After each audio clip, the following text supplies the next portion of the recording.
নমস্কার।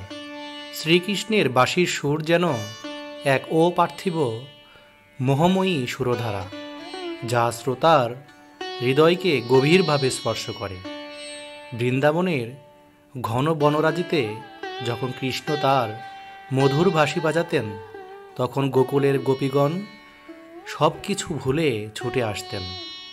তার সুরে ছিল প্রেম, ভক্তি ও এক অপূর্ব মায়াবী আকর্ষণ, যা শুধুমাত্র মানুষের হৃদয় নয়, পশু পাখিকেও মোহিত করত। শ্রীকৃষ্ণের বাঁশির সুর প্রকৃতির প্রতিটি কণায় ছড়িয়ে পড়ত। নদীর জল থমকে যেত, বৃক্ষের পাতা মৃদু দুলত এবং গাভীগুলোও তো যেন সেই সুরে বিভোর হয়ে যেত। এটি ছিল ঈশ্বরের প্রেমের সঙ্গীত, যা মানুষের আত্মাকে শুদ্ধ করে এবং ভক্তির পথে পরিচালিত করে।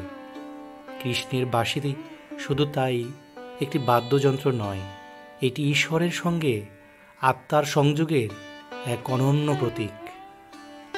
রাধে রাধে।